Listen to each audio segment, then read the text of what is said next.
आजकल चर्च में संख्या कितनी है, तादाद कितनी है या लोग कितने हैं, इस चीज को बड़ा महत्व दिया जाता है।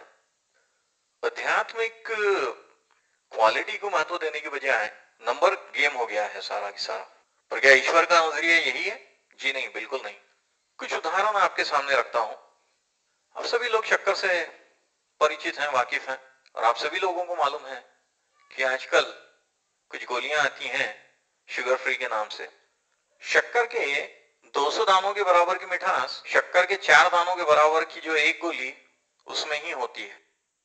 ये चीज आपको ये बताती है कि quantity doesn't matter, quality matters. यानी ये कि संख्या को नहीं, गुणवत्ता को महत्व है। इजराइल के संदर्भ में भी हम देखते हैं कि इजराइल की बहुत कम संख्या में लोग होते हुए भी उन्होंने अपने से कहीं अधिक संख्या के लोगों को हरा करके जीत हासिल की। परमेश्वर का वचन तो पूरी तरीके से ये बताता है कि संख्या को नहीं बल्कि गुणवत्ता को महत्व है। परमेश्वर संख्या को महत्व नहीं देते। मैं वैयक्तिक तौर पर जानता हूं कि कई लोग होते हैं जो बड़ी बड़ी बातें करते रहते हैं, बड़बोलेपन की, लेकिन जिस समय तलवार निकाल करके कोई खड़ा हो जाए सामने तो भाग जाने वालों में सबसे पहले होते हैं। अब एक ऐसे इंसान को जानता हूं कि जिसने, एक व्यक्ति जिसने 4 मर्डर किए हुए थे, और एक दुर्जन व्यक्ति, वो जब तलवार निकाल करके बाहर निकला और उसके बाद सारे के सारे गली के लोग भाग करके गायब हो गए, और वो जहां बैठा हुआ था वहीं बैठा रहा। उसने अपने बैठने के अंदाज तक को नहीं बदला, जबकि वहां बड़े बड़े अट्टल गुनहगार कहलाने वाले लोग थे और वो सारे के सारे भाग खड़े हुए। और फिर उस 4 मर्डर किए हुए गुनहगार की भाभी ने जब उससे, उस व्यक्ति की तरफ जो निडर और बेखौफ होकर बैठा हुआ था, उसकी ओर जाते हुए देखा, तो उसने अपनी सास को ये बात बताई और उसने चिल्ला करके, उसे पुकार करके वापस बुला लिया और ताकीद दी कि फिर कभी उस तरफ को, उस व्यक्ति के पास नहीं जाए। ये दरअसल यहोवा महान परमेश्वर प्रभु यीशु क्रिस्त और पवित्र आत्मा की ओर से हुआ। ये चीज ये बताती है कि बहुत सारी संख्या की आवश्यकता नहीं होती है, एक सही व्यक्ति की आवश्यकता होती है। क्रिश्चियन चर्चेस पड़े पड़े हैं बहुसंख्या से युक्त व्यक्तियों से, पर उनमें से कितने कारगर है, कितना उपयोगी है, कितना क्वालिटेटिव है, कितना परमेश्वर के हाथ में किसी में साधन है। किसी चर्च में के 200 बेकार लोगों की बजाय कोई और चर्च जो सिर्फ 2 व्यक्तियों से युक्त है पर जो दोनों अत्यंत प्रभावशाली और कारगर है, वो बेहतर है। अगर आपके सामने भगोना भर करके सब्जी ला करके रख दे जिसमें इतना नमक है कि मुंह में नहीं पकड़ी जा सकती, आधे कच्चे आधे पक्के ऐसी रोटियां ला करके रख दे टोकरी भर के और कहे कि लीजिए खाइए, सब आपके लिए है, तो आप वो खाना पसंद करेंगे या कि वो खाना जिसमें स्वादिष्ट मसालेदार चावल, आपको उंगलियां चाटने के लिए मजबूर कर देने वाली टेस्टी ऐसी सब्जी और बहुत अच्छी क्वालिटी की चपातियां, रोटियां या फुलके हैं, भले वो भगोना भर भर के नहीं ना से, मैं निश्चित रूप से आपसे कहूंगा कि जो टेस्टी है और भले कम पैमाने पे है या कम प्रमाण में है, आप उसको पसंद करेंगे। ये चीज ये बताती है कि आप भी क्वांटिटी नहीं क्वालिटी पसंद करते हैं। ईश्वर भी यही पसंद करते हैं। दावीद और गलियात के प्रसंग में से हम यही सीखते हैं कि क्वांटिटी नहीं क्वालिटी को महत्व है। गलियात के पास में क्वांटिटी बहुत सारी थी पर दावीद के पास क्वालिटी थी। ये सारी चीजें क्रिश्चियन ऑर्गेनाइजेशंस, क्रिश्चियन लीडर्स और पास्टर्स को खास करके ये बताने वाली हैं कि आप संख्या को ना ढूंढें बल्कि क्वालिटी को ढूंढें।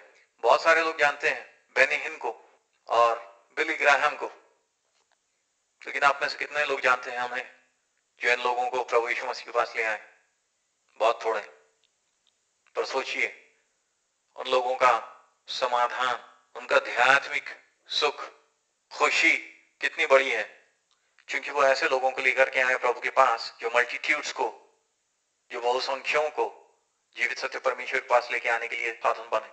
आप अगर 2000 ऐसे लोगों को चर्च में जोड़ पाते हो अपनी पूरी जिंदगी भर में, जिनमें के 300 या 400 ही शायद स्वर्ग में जा पाए, और उसके उसमें वो 300 या 400 जो है वो खासे उपयोगी नहीं, तो निश्चित रूप से इस चीज का आपको जिंदगी भर मलाल ही रहेगा कि आपने किन में सेवा की और अपना समय और टैलेंट जाया किया। आजकल ज्यादातर ईसाई जो हम देखते हैं चर्चेस में, वो इसी में धन्यता मानते हैं कि हर संडे को चर्च में उपस्थित हो जाया करें और कुछ गीत गा लें और प्रभु भोज में सहभागी हो जाएं, सरमन सुने, और नए नए सब्जेक्ट्स पर सरमन सुनने की एक चटक सी लगी हुई है। उनका खुद का किसी तरीके का कोई आउटपुट आध्यात्मिक बिल्कुल भी नहीं दिखाई देता है। वो बरसों तक सीखते रहते हैं और बावजूद इसके वो कभी भी सत्य के परिपूर्ण ज्ञान तक पहुंचे हुए नहीं लगते। काफी कुछ उन महिलाओं के बारे में जिनके बारे में परमेश्वर के पवित्र शब्दों में पौलुस के द्वारा कहा गया हुआ है, वो किसी भी तरीके से परमेश्वर की सेवा खुद नहीं कर रहे हुए होते हैं। किसी भी प्रकार से परमेश्वर के राज्य के विस्तार के लिए या उसके जीवित मंदिर निर्माण कार्य के लिए, जो कि प्रभु यीशु मसीह का शरीर है, जीवित उद्धारित जनों का समूह, उसकी वृद्धि के लिए, निर्माण कार्य के लिए किसी तरीके का कोई योगदान नहीं दे रहे हुए होते हैं। वो होते हैं डेड सी क्रिश्चियंस या मृत समुद्र ईसाई। ये डेड सी जो है ये इजराइल से कुछ दूरी पर और इजिप्ट से लग करके जो ये मृत समुद्र है, ये मृत समुद्र इसलिए हुआ है क्योंकि इसके पास में पानी आने के लिए, इनलेट के लिए तो जगह है, लेकिन आउटलेट के लिए किसी तरीके की कोई जगह नहीं है।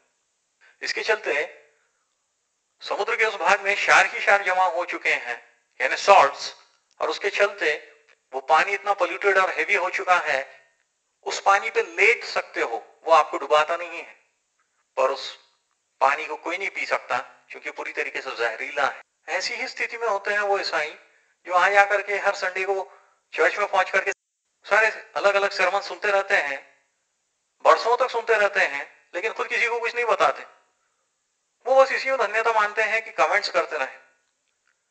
आज कुछ खास नहीं था सरमन आज का, शायद जो पास्टर है उसने कोई सही तैयारी नहीं की थी, मैं तो इसको 6 आउट ऑफ 10 की रेटिंग करूंगा या करूंगी। किसी दिन कहेंगे कि आज जो है तो बस ठीक ठाक था, कोई ऐसा स्पेशल नहीं था, तो मैं तो इसको बस 8 आउट ऑफ 10 पे रेट करूंगा या करूंगी। और किसी दिन वाह आज का सरमन तो बड़ा बढ़िया था, शानदार था, वाह क्या जबरदस्त जोश के साथ में बता रहे थे, सिखा रहे थे, एक बिल्कुल नया सब्जेक्ट था, मजा आ गया, आज तो 10 आउट ऑफ 10 की रेटिंग है आज तो। ये ऐसे बिहेव करते हैं जैसे कि कोई रियलिटी टीवी शो चल रहा हुआ हो चर्चेस के अंदर, जहां पर की पास्टर हर संडे को परफॉर्म करता हो आकर के, और ये जजेस के तौर पर बिठाए गए हैं जिन्हें रेटिंग करना है कि उसका परफॉर्मेंस आज कैसा था। फिर ये उन 5 स्त्रियों की तरह है जो अपने पति से शक्ति तो प्राप्त करती रहती हैं रेगुलरली बराबर, लेकिन बच्चे पैदा करके नहीं देती। ये उसी की तरह है। तो 2 चीजें हम सीखते हैं। पहली चीज तो ये कि आप संख्या को नहीं, गुणवत्ता को महत्व दें, क्योंकि परमेश्वर का नजरिया ऐसा है। दूसरी चीज ये कि आप सिर्फ सुनते रहने वाले नहीं बल्कि आध्यात्मिक फल देने वाले बने। परमेश्वर ऐसा करने के लिए आपको सहायता और मदद करे। हालेलुया, आमीन।